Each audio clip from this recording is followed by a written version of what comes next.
খবর পাওয়ার পর থেকে একটার পর থেকেই আমি নিজে আরজি করে ছিলাম এবং সেখানে গিয়ে দেখলাম, যখন শুনলাম এরকম একটা ঘটনা ঘটেছে, অবধারিতভাবে একজন মা হিসেবে, একজন মহিলা হিসেবে, একজন ডাক্তার হিসেবে, একজন পশ্চিমবঙ্গে পড়াশোনা করা সরকারি মেডিকেল কলেজে নাইট ডিউটি দেওয়া ডাক্তার হিসেবে আমি বিচলিত হয়ে গেছিলাম এবং আমি গিয়েছিলাম ছুটে আরজি করে।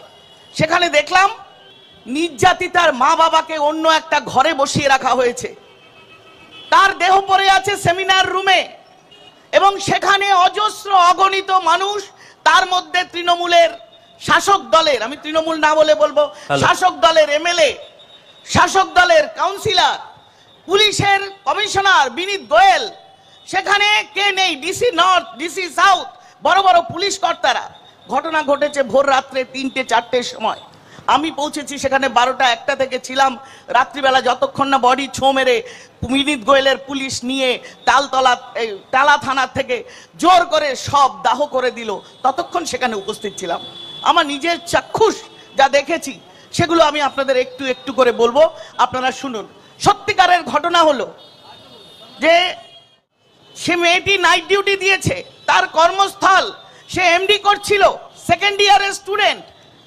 তার 24 ঘন্টা 36 ঘন্টা ডিউটির পরে খাওয়া দাওয়া করে সে সামান্য একটু বিশ্রাম নিচ্ছিল এবং সেই সেমিনার হল, বড় হল, আমাদের এই যে প্রোগ্রাম হচ্ছে এই রকম সাইজের হল, এত বড় একটা সেমিনার হলে একটা কোনায় একটা নীল রঙের শীট পাতা, একটা ম্যাট্রেসের ওপরে ধর্ষিতার শরীর ছিন্ন বিচ্ছিন্ন, মুখ ভর্তি আঁচড়ের দাগ, কামড়ের খামচির দাগ, আপনার শরীরের জামার উপরের অংশ অর্ধেকটা হাত খোলা, নিম্নাংশ কাপড় পাশে পড়ে রয়েছে। এই অবস্থায় আমি তাকে দেখেছি। অথচ পুলিশের কর্তা তিনি বললেন, বিনীত গোয়েল প্রেস করলে বললেন একটা ঘটনা ঘটেছে, একজনের মৃত্যু হয়েছে।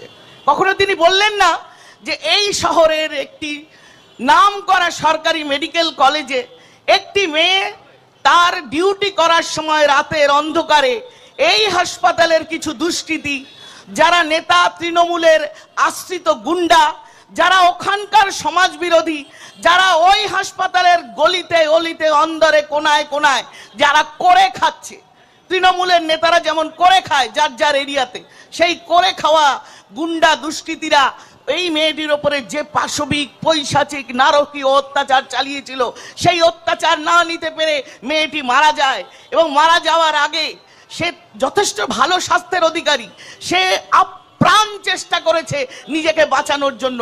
তার শরীরের দাগ ক্ষত, তার হাড় ভাঙা থেকে প্রত্যেকটা জায়গা দেখে বোঝা যাচ্ছিল সে চেষ্টা করেও পারেনি। কারণ দুষ্কৃতীরা একজন ছিল না, আমাদের পুলিশ মন্ত্রী, স্বাস্থ্যমন্ত্রী, মুখ্যমন্ত্রীর বিনীত গোয়েল, মুখ্যমন্ত্রীর যে প্রিন্সিপাল কলেজের নাম নিতেও ঘেন্না করে ডাক্তার ফ্রেটার্নিটির, আমার ফ্রেটার্নিটির লোক, সেই ঘোষবাবু, তিনি কি বললেন?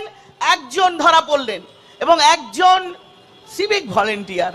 মমতা বন্দ্যোপাধ্যায়রা তো সিভিক ভলেন্টিয়ার তৈরি করে, যারা পুলিশ কমিশনারের বাইক নিয়ে ঘোরাফেরা করে, যারা পুলিশের সমস্ত টাকা তোলার কাজগুলো রাস্তায় দাঁড়িয়ে করে, যাদের কোনো পুলিশের কাজ করার কথা নয়, শুধুমাত্র ট্রাফিকে হেল্প করার কথা, তারা শুধু পুলিশের গুন্ডাগর্দি টাকা পয়সা রোজগারে সাহায্য করে এবং পুলিশকে তারা এই টাকা পাস করতে ওপরে নিয়ে যেতে